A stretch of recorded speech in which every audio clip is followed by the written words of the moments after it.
Hey guys, Mika here, and I'm bringing you a beautiful custom tenor size call works. And this ukulele is made on the Big Island here in Hawaii by Rich Godfrey. And my gosh, I've already actually talked about this instrument already, but I'm still admiring how beautiful this curly koa is. Here on the front, on the sides, look at that, and here on the back. Um, you know, you, curly koa is such a unique wood in terms of like how it looks, how it sounds. But going off the looks, you just never know what you're gonna get with curly koa. The different colors, the orange, the black. This it just has so many different colors. But then the one thing that stands out a lot of this instrument is how the grain pattern, how thick and big and fat the grain lines are. See, with curly koa, you can get really tight curly koa. You can get like curly flame koa where it's kind of all wild, it's all over the place. And then you get this really big fat grain lines like here on this instrument and even on the back. It's so beautiful. And everyone has a preference on what they prefer when they want to see curly koa. But man, this one is really special, I gotta say.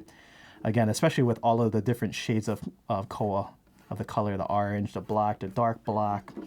But overall, just I really like the orange color. I think the orange color of curly koa is like one of my favorite overtones of all the different colors you can get from the wood.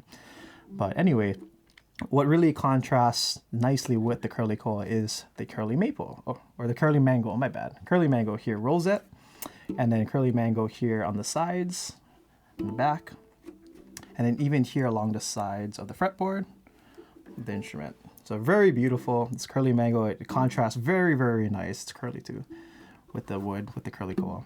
So beautiful ukulele. This one has a radius fretboard, curly koa headstock, curly koa here on the back, and then we have Honduras Mahogany. I actually thought it was almost like koa at first because you can see the grain pattern, but that's just, I guess, a common trait of Honduras Mahogany. So it's very beautiful. You can see it turning in the light. So this is a very beautiful instrument, and this one also has the side port. Like I mentioned, I've already talked about this instrument, but the other time I talked about it, it had a different string set on this instrument, and that other string set was very warm to me. It was like at the most left or right, one side of the sound spectrum. One side's really bright, one side's really warm. That set that was on this instrument was very warm, and I gave my opinions on that. But now we went ahead and there's a different string set. We have a nylon string set here. Diodario nylon strings on the bottom three, and then a wound low G here on the top. And I gotta say, the instrument sounds a lot different than the other string set. It sounds a lot more balanced now, whereas the other one was very warm. So when you have a very warm instrument, you kind of want to do more of the strumming, just that way you get a really full, warm, big sound that accompanies your voice when you're singing. But when you're a fingerstyle player, sometimes that warmness gets too muddy and you can't really hear the articulations of your note. So when you add a set like a nylon set, which is a little more balanced, you're gonna take away some of that warmth and have a little more articulation. It kind of changes the overall sound of the instrument. So now I can hear my notes clearer. The note separation is a lot better. So now this instrument, in my opinion, is a little more balanced. So now you have the luxury of doing strumming like this, where it's still full, very warm. But now if I want to do fingerstyle, I can hear every single note. The note articulation or the note separation, very clear. So for a fingerstyle player like me, this is a great instrument. Very balanced. I can hear my notes. If I want to strum, it's there for me, although I don't do a lot of strumming.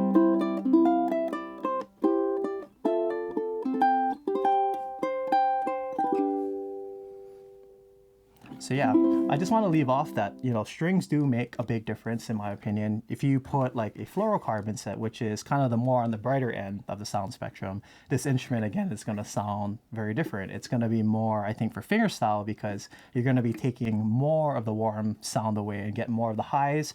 So you can really start to hear all that clarity and the note separation.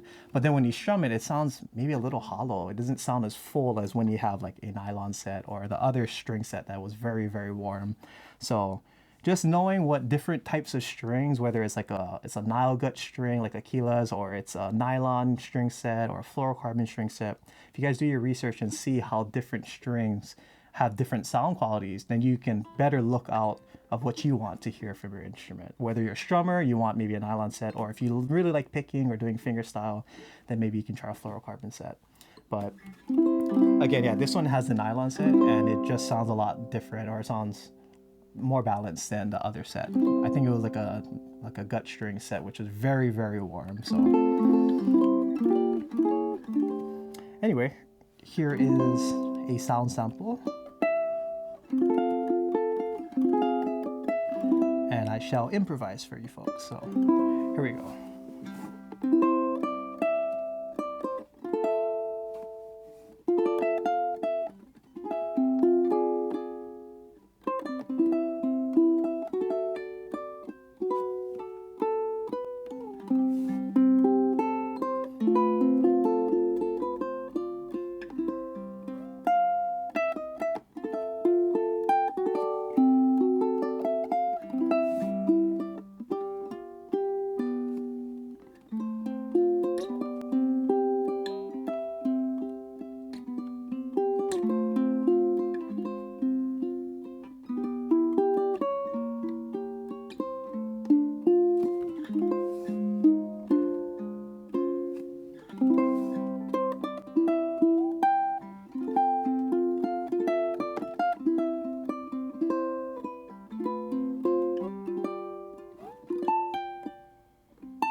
And here's what this instrument will sound like with a little bit of strumming.